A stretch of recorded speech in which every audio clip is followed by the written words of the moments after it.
প্রিয় ভিউয়ার্স, আসসালামু আলাইকুম ওয়া রাহমাতুল্লাহি ওয়া বারাকাতুহু। প্রিয় বন্ধুরা, আজ ৩ জুলাই ২০২৪ কাতার এয়ারপ্লেনে একেবারেই হঠাৎ করে বাংলাদেশে রওনা দিয়েছি, আল্লাহর উপর ভরসা রেখে। আপনারা আমাদের জন্য দোয়া করবেন। আমার সাথে আমার স্ত্রীও রয়েছে Today, and thank you for choosing to fly with Qatar Airways and the WOW Alliance. Qatar Airways going places together. Ladies and gentlemen, in order to ensure a smooth disembarkation process, we ask that you remain seated until the row ahead of you has vacated. Thank you. প্রিয় দর্শক, দীর্ঘ 12 ঘন্টা যাত্রার পর আমাদের বিমানটি কাতারের আকাশ সীমানায় এসেছে এবং এখন কাতার সময় রাত 10টা বাজে। আল্লাহর মর্জি, এখনই আমাদের প্লেন দোহা বিমানবন্দরে অবতরণ করতে যাচ্ছে। আমি বিমান থেকে দোহা শহরের আলোক উজ্জ্বল দৃশ্যগুলো আপনাদের জন্য ক্যামেরা বন্দী করছি। আপনারা শুনতেই পারছেন, অবতরণের ঘোষণা এসেছে বিমান ক্রু থেকে। দেখুন রাতের কাতার কতটা আকর্ষণীয়। আমাদের বিমান মাশআল্লাহ মাটি ছুঁয়েছে এবং রানওয়ে দিয়ে ধীরে ধীরে লাউঞ্জের দিকে এগিয়ে যাচ্ছে।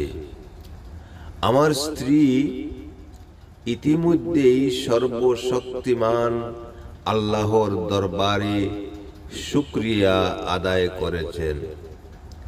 শুধু তাই নয়, আমি শুনেছি উনি বিমানের পাইলটকে দক্ষতার জন্য তাকে ও তার গর্ভধারিণী মাকে প্রশংসা করেছেন, ধন্যবাদ দিয়েছেন। বন্ধুরা, JF কেনেডি বিমানবন্দর থেকে বিমানটি উড্ডয়নের পর আটলান্টিক মহাসাগরের উপর দিয়ে ৪১,০০০ ফুট উপর দিয়ে যখন বিমানটি আসছিল, তখন আমি লক্ষ্য করেছি সম্মানিত যাত্রীদের মধ্যে কিছুটা হলেও কোলাহল রয়েছে। কিন্তু বিমানটি যখন অবতরণ করতে যাচ্ছে দোহাতে, তখন কিন্তু পিং পতন নীরবতা, একদম সবাই নিশ্চুপ হয়ে গেছে। সবাই যেন আল্লাহ তাআলাকে, মহান সৃষ্টিকর্তাকে স্মরণ করছেন এবং নীরবতা পালন করছেন। আসলে অবতরণের সময়টি পাইলটের জন্য এই সময়টি একটি গুরুত্বপূর্ণ এবং দায়িত্বপূর্ণ সময়। যাত্রীরাও নতুন জীবন ফিরে পান।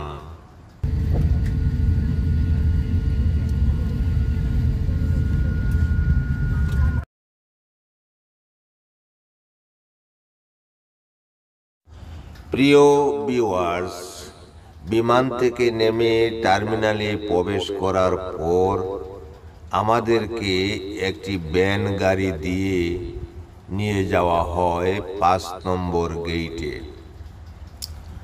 আমরা সেখানে আমাদেরকে যাত্রা বিরতি করতে হবে। আমাদের নির্ধারিত সময় ৪ ঘন্টা বিরতি। এই দীর্ঘ সময় পরে রাত্র ২টার দিকে ঢাকাগামী বিমান ছাড়ার কথা। প্রিয় দর্শক, কাতারের দোহা ইন্টারন্যাশনাল বিমানবন্দরটি নিঃসন্দেহে একটি উন্নত এবং আধুনিক বিমানবন্দর। এখানকার ওয়াশরুমগুলো আমাদের উপযোগ্য, অর্থাৎ মুসলিম রীতিনীতি মেনেই এখানে আধুনিক ওয়াশরুম করা হয়েছে। প্রতিনিয়ত পরিষ্কার পরিচ্ছন্নতা চালু রয়েছে। আমি লক্ষ্য করেছি, একজন মানুষ যখন তার হাজত শেষ করে রুম থেকে বের হচ্ছেন, সাথে সাথেই আরেকজন ক্লিনার ঢুকে যাচ্ছে। সেই কারণে বাথরুমগুলো চকচকে ঝকঝকে। আর এখানে হ্যান্ড শাওয়ার ব্যবহার করার সুবিধা রয়েছে। সেগুলো পৃথিবীর বহু এয়ারপোর্টে নেই, যাহা আমাদের মুসলিম ভাইদের জন্য বিব্রতকর অবস্থায় পড়তে হয়। প্রিয় বন্ধু, আমরা যে জায়গাটিতে আমরা যাত্রা বিরতি নিচ্ছি, সেই জায়গার আশপাশ যে জায়গাগুলো, আমি সেই জায়গাগুলো আপনাদের জন্য ক্যামেরা বন্দি করছি।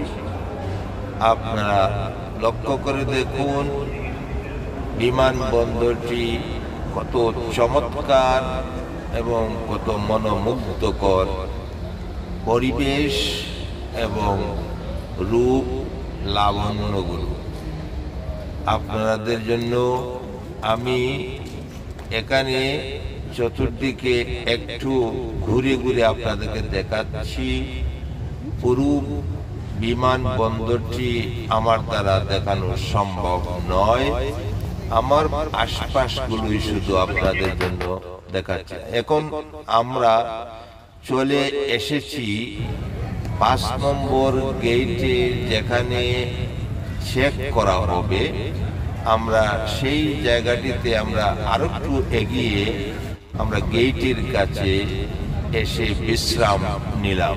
আর এই বিশ্রামের ফাঁকে আমি আপনাদেরকে যাত্রীদের অবস্থা এবং এয়ারপোর্টের অবস্থা আপনাদেরকে দেখাচ্ছি। এই দেখুন, উপর দিকে ট্রেন ট্রাম যাচ্ছে আর আসছে, যাত্রীদেরকে নিয়ে আসা যাওয়া করছে। এইদিকে অনেকগুলো কাউন্টার রয়েছে, শুধু বাংলাদেশ নয়, এদিক দিয়ে আরো কয়েকটি কাউন্টার রয়েছে। দক্ষিণ এশিয়ার কতগুলো বিমান, যেমন ইন্ডিয়া বা ফিলিপাইন, অন্যান্য এলাকায় এদিক দিয়ে গেট রয়েছে এবং প্রত্যেকের অ্যানাউন্সমেন্ট অনুযায়ী চেক শেষ করে সবাই বাহির দিকে যাচ্ছেন এবং কিছুক্ষণের মধ্যেই আমাদেরকে বিমানে প্রবেশ করানো হয়। আমরা বিমানে এসে চেপে বসেছি, আল্লাহর মর্জি। কিছুক্ষণের মধ্যেই ঢাকাগামী আমাদের বিমানটি ছেড়ে দিবে। আমি এই বিমান উড্ডয়নের কালীন সময়টুকু আপনাদের জন্য রেকর্ড করে দেখাচ্ছি। প্রিয় ভিউয়ার্স, মহান আল্লাহ তাআলার নাম নিয়ে আমাদের বিমানটি রান শুরু করেছে। আপনারা ইতিমধ্যেই দেখতে পাচ্ছেন ধীরে ধীরে আমাদের বিমানটি রানওয়েতে উঠে যাচ্ছে। সেই সাথে এয়ারপোর্টের অবস্থা, রাতের অবস্থাটি আপনারা দেখতে পাচ্ছেন। আমি আপনাদের জন্য ভিডিওটি করছি। আপনারা দেখুন দোহা এয়ারপোর্ট এর যে পরিবেশ এবং যে রূপ সেগুলো আপনারা দেখতে পাচ্ছেন। আমাদের বিমান চলছে, আমার পাশে একটি শিশু বাচ্চা, সে কান্নাকাটি করছে। তার বাবা মা তাকে কান্না থেকে বিরত রাখার চেষ্টা করছেন, তবু বাচ্চাটি কাঁদছে। হয়তো কোনো রকম কোনো অসুবিধা তার হচ্ছে, আপনারা সেটা শুনতে পাচ্ছেন।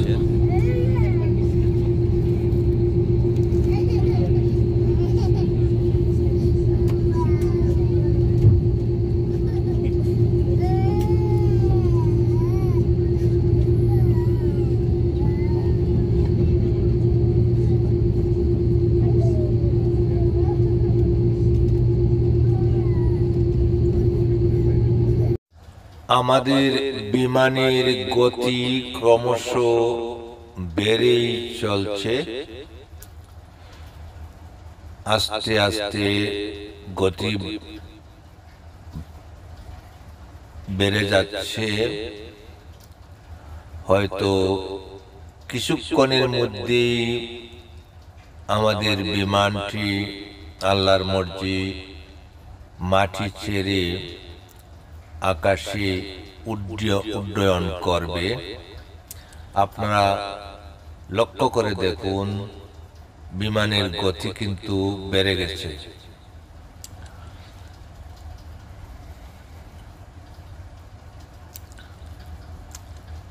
আর সেই সাথে আপনারা বাকি এয়ারপোর্টের অবস্থাটা একটু দেখে নিন। কত আলোক উজ্জ্বল দোহা এয়ারপোর্টটি।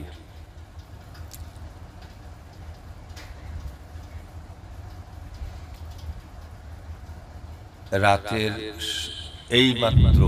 এইমাত্র আমাদের বিমানটি মাটি ছাড়ল এবং উপর দিকে উঠে যাচ্ছে।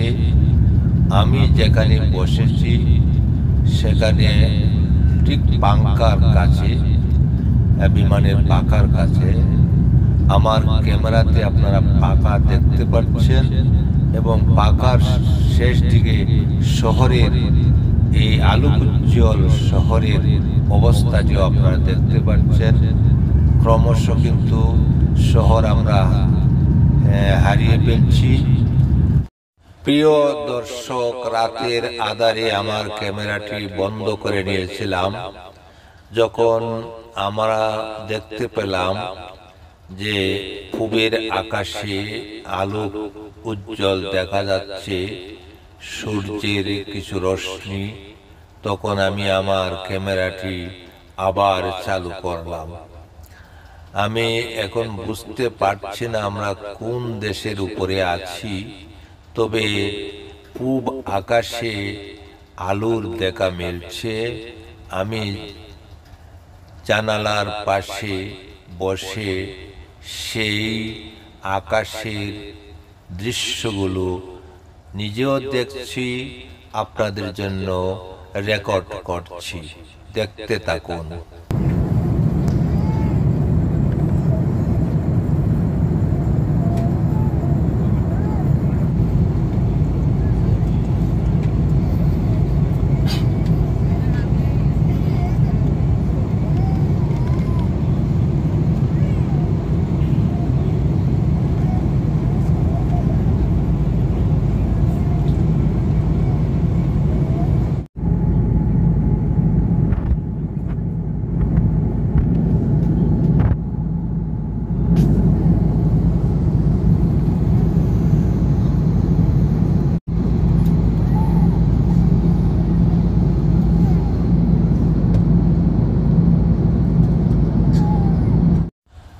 বন্ধুরা, আমরা আমাদের বিমানটি পূর্ব দিকে যেহেতু যাচ্ছে, তাই আমরা যত এগুচ্ছি ততই সূর্যের আলো ক্রমশ বৃদ্ধি পাচ্ছে এবং আমাদের দৃষ্টি একটু একটু করে ধূর পর্যন্ত পৌঁছে যাচ্ছে। আমরা দেখতে পাচ্ছি আকাশ, নীল আকাশ এবং নিচে লাল একটি রেখা।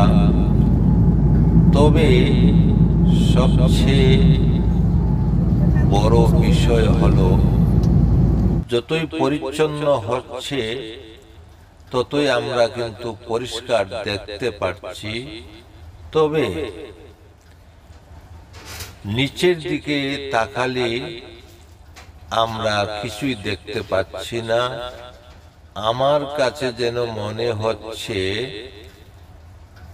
নিচের দিকেও আকাশের মতো লাগে, আর সোজাসুজি তাকালে সেটাও তো আকাশই দেখা যাচ্ছে। আমি মাঝে মধ্যে নিচের দিকে তাকাই, কিন্তু নিচের দিকেও আমার কাছে যেন আরেকটি আকাশ মনে হয়। কারণ কোনো গ্রাম বা কোনো সাগর বা কোনো পাহাড় পর্বত কিছুই দেখা যাচ্ছে না। মনে হয় যেন আমাদের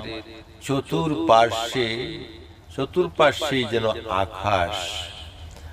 আমি পরক্ষণে বুঝতে পারলাম যে আমরা যেহেতু মেঘের উপর দিয়ে যাচ্ছি, আমাদের বিমানটি, আমাদের ক্রু জানিয়েছেন এখন বর্তমানে ৩৮,০০০ ফুট উঁচু দিয়ে আমাদের বিমান যাচ্ছে এবং অনেক মেঘের উপর দিয়ে যাচ্ছে। তো মেঘ যেহেতু নিচে দিয়ে মেঘ, তাই আকাশের মতোই মনে হচ্ছে। এই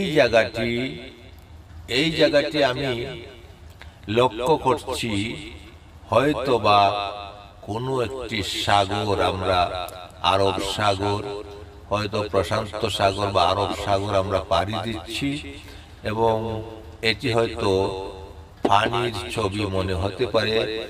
দূর থেকে বোঝা যাচ্ছে না এটি মেঘ নাকি সাগর। তবে আমার কাছে মনে হচ্ছে এই অংশটি হয়তো সাগর হতে পারে। দেখুন বন্ধুরা, বিমানে থেকে কত কি না দেখা যায়। এই মহান আল্লাহর সৃষ্টি এই দুনিয়াতে আমরা যারা বুঝবার মতো আমাদের কিছু নেই। আল্লাহ কেমন করে এই পৃথিবীটা সৃষ্টি করেছেন, কেমন করে আকাশ, বাতাস, মেঘ, মালা সৃষ্টি করেছেন। এই জায়গাটি আমি বারবার দেখছি, যেন মনে হচ্ছে সাগর। এইটুকু আমাদের কাছে মনে হচ্ছে আকাশ। আমি কিন্তু এটার নিচ দিকে ক্যামেরা রাখছি, পাঙ্কার নিচের দিকে আমি ক্যামেরা রাখছি। আপনারা দেখতে পাচ্ছেন এই যে পাঙ্কার নিচের দিকে তাকালে মনে হচ্ছে যে নিচেও যেন আকাশ। আসলে এগুলো মেঘের ঢাকা পৃথিবী। আর দূরে তাকালে আমি দেখতে পাচ্ছি এই দৃশ্যটি। আপনারা দেখতে থাকুন, দেখতে থাকুন আল্লাহর অবাক সৃষ্টি, রহস্যময় পৃথিবীর আকাশ সীমানা দেখুন আর ভাবুন আল্লাহ কত মহান, কত শক্তিধর, যার সৃষ্টি এই আকাশ, বাতাস, মাটি, পৃথিবীর সব কিছু। আর অনুধাবন করুন আমাদের অস্তিত্বকে। মনে রাখবেন সকল প্রশংসার মালিক মহান আল্লাহ। যত দেখবেন ততই প্রশংসা করতে মন চায় আল্লাহ তাআলার। দেখুন বন্ধুরা,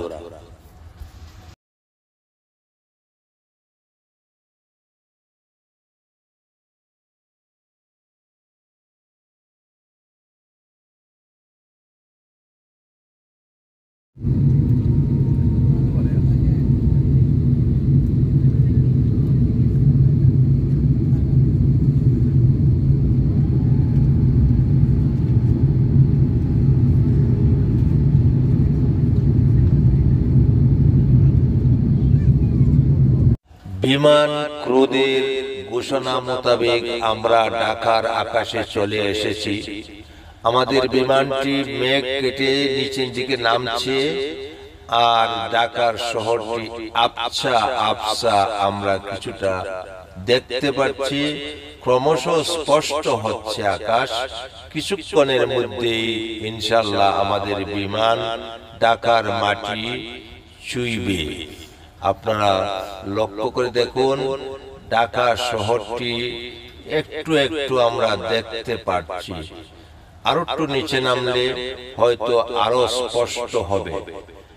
আর এখানে আমাদের বিমান অবতরণ করবে।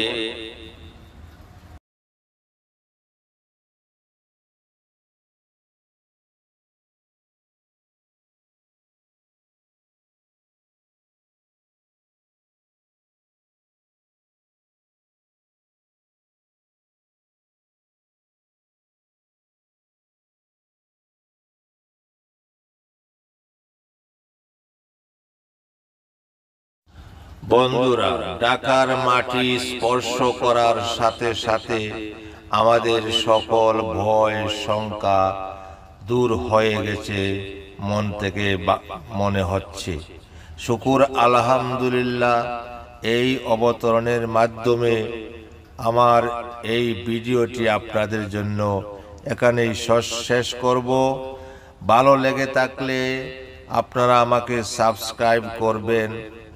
আর আবার দেখা হবে অন্য কোনো ভিডিওর মাধ্যমে। সেই পর্যন্ত আপনারা ভালো থাকবেন। আপনারা আমার জন্য দোয়া করবেন। আপনাদের জন্য দোয়া রইল। খুদা হাফেজ। ধন্যবাদ, ধন্যবাদ সকল বন্ধুকে।